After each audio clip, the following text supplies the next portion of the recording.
Executive Summary. Malaysia's 15th general election, GE15, resulted in a grand coalition government comprised of former arch-rivals. Can the new government survive in the face of the opposition's attempts to topple it? This perspective argues that several stabilizing factors give the new government a strong chance of remaining in power for the foreseeable future. An anti-party hopping law came into effect just prior to GE15. It is intended to prevent the defection of individual MPs.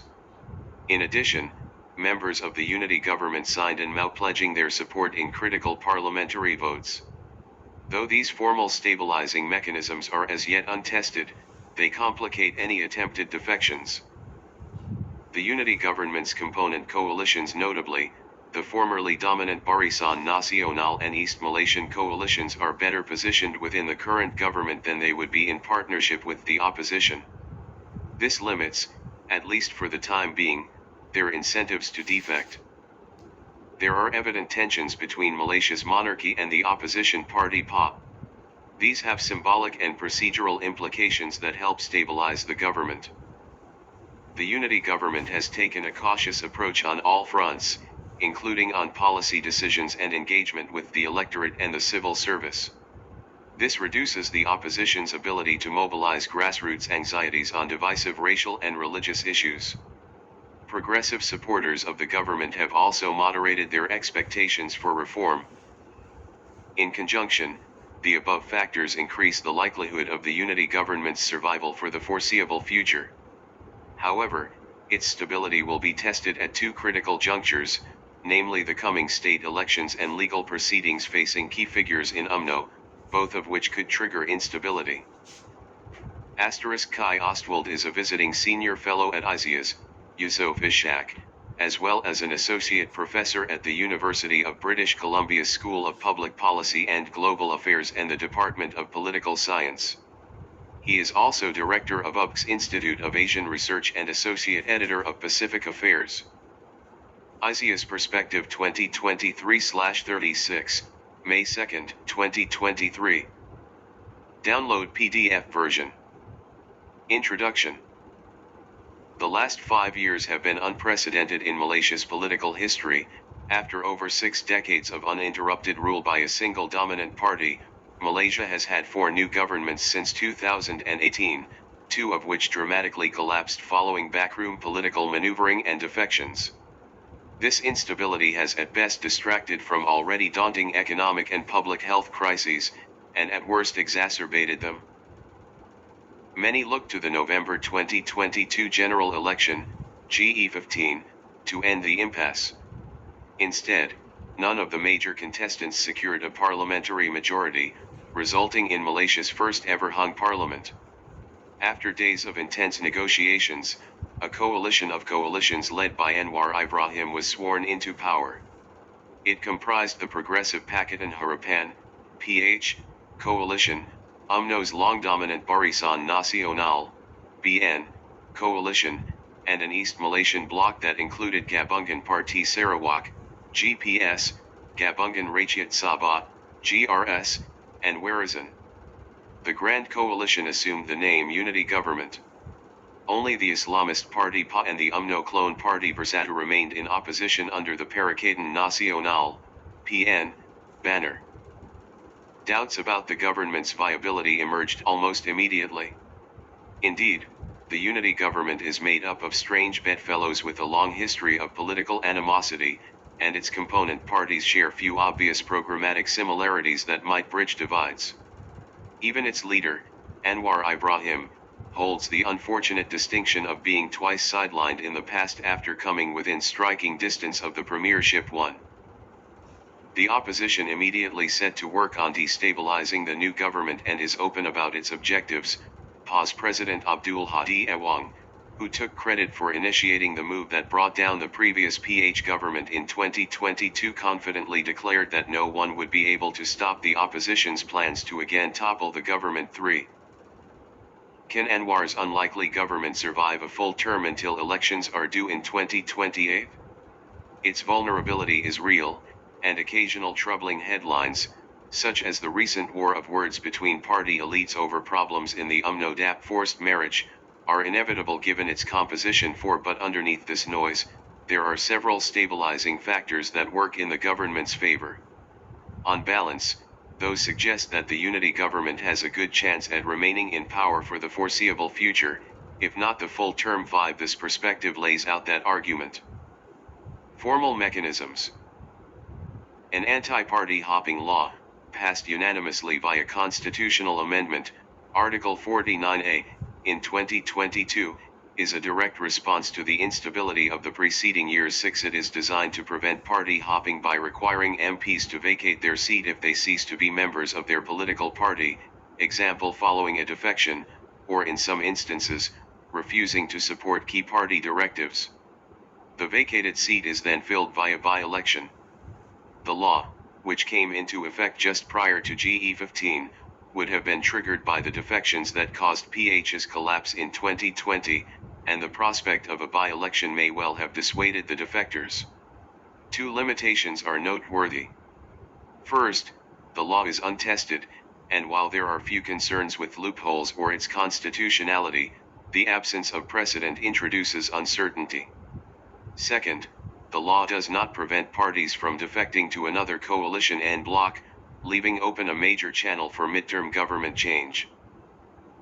To prevent this, and further stabilize the unity government, Anwar secured a Memorandum of Understanding, MOU, between the component coalitions just after the government's formation. 7. It binds the component coalitions to support the Prime Minister in matters related to both confidence and supply, and the government's legitimacy.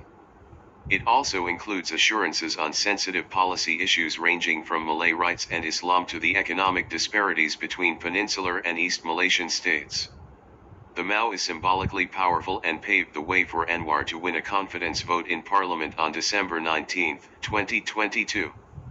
Whether it can ultimately prevent parties from leaving the coalition prior to the next election is uncertain, however, as elements of the MOU have been called legally problematic overreach by observers, including the president of the Malaysian Bar. 8. In short, the formal mechanisms would complicate any defection attempts, but may not be able to categorically prevent them. Party interest. With PH's 82 seats falling significantly short of the 112-seat parliamentary majority threshold, the coalition relies on its other partners, BN, 30 seats, GPS, 23 seats, GRS, 6 seats, and Warisan, 3 seats, to continue governing 9 at least in early 2023. Those component coalitions appear to be better positioned within the unity government than they would be in a PN-led government, limiting their incentives to defect.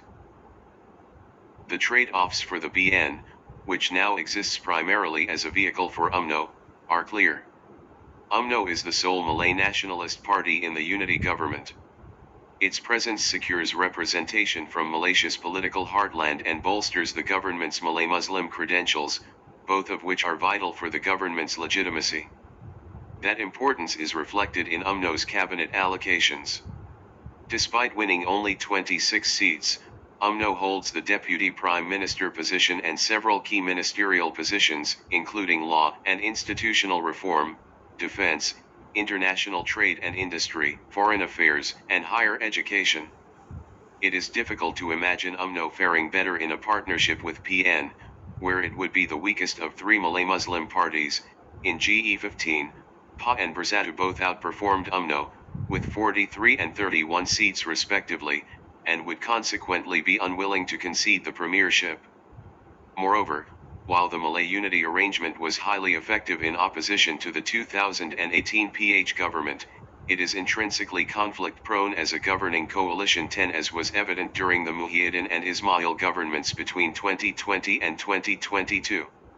In short, after 2 successive electoral defeats, UMNO has lost its commanding position in Malaysian politics, leaving it subject to more mundane political calculations. Its greater value within the unity government leaves few incentives, at least at the party level, for it to opt into a PN partnership over one with PH11. It is similarly difficult to imagine East Malaysian coalitions being significantly better positioned within a PN-led government than in their current arrangement with PH. Identity politics is a factor, East Malaysia's ethnic diversity is easier to accommodate within PH's pluralist and multi-ethnic framework than within PN's explicitly Malay-Muslim framework. This highlights a dilemma for PN12, doubling down on rhetoric of Ketuhanan Melayu and Ketuhanan Islam, Malay and Muslim supremacy, may strengthen its position among the peninsula's Malay majority, but it undermines efforts to court East Malaysia. Thus far, PN's most visible and vocal member President Abdul Hadi Awang has nonetheless embraced that tactic. Identity politics aside, Anwar has also positioned East Malaysian leaders and priorities highly within the unity government. Fadiyah Yusof of Sarawak's GPS coalition is Deputy Prime Minister, alongside UMNO's Zahid. GPS received 5 other ministerial posts, while GRS received 1. Furthermore, elements of the MA 63 agreement, which established the terms for merger between Sabah, Sarawak, and Peninsular states in 1963, but has since largely been abandoned, have been revived to guide the federal government's relationship with East Malaysia. East Malaysia's leadership now has both more autonomy and a greater say in federal politics than has been the case in recent decades. That may not inextricably bind GPS, GRS, and Warasan to the unity government, but does reduce their incentives to seek an alternative arrangement. Monarchy. There are ample signs of tension between PA and Malaysia's monarchy. 13 The reasons are not difficult to deduce. While the monarchy holds no formal political power, the sultans are constitutionally recognized as the custodians of Islam in Malaysia, securing them considerable influence and ongoing symbolic centrality.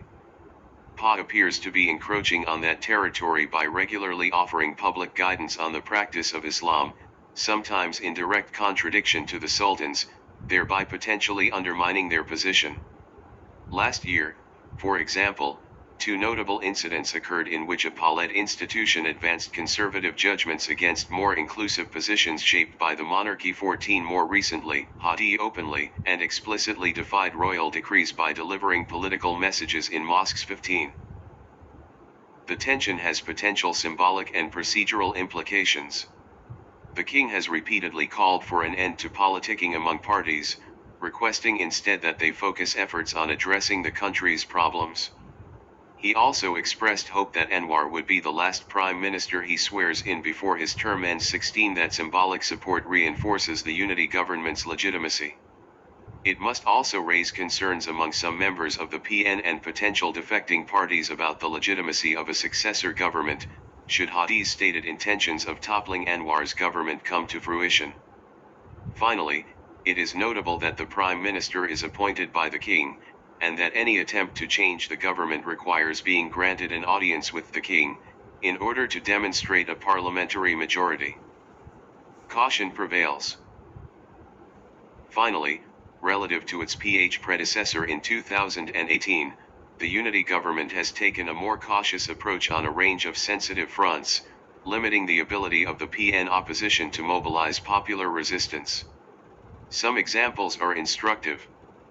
Pockets of the 2018 PH government embraced the notion of Malaysia Baru, a new, more progressive, and more inclusive Malaysia, and wove it into their public engagements. Symbolically important positions were filled by non-Malays, for example Lim Guan Eng as Finance Minister and Tommy Thomas as Attorney General, and international agreements such as the UN International Convention on the Elimination of All Forms of Racial Discrimination, ICERD, were slated for accession. The opposition in 2018 comprised of the Malay Muslim parties UMNO, Bersatu, and PA framed these developments as threatening Malay interests and the primacy of Islam. The strategy was remarkably effective.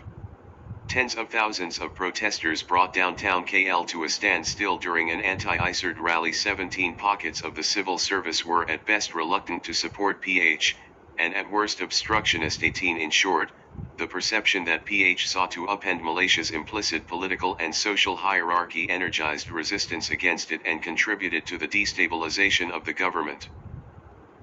Anwar's unity government provides a clear contrast. All symbolically important positions are filled by Malays and other indigenous Bumiputera.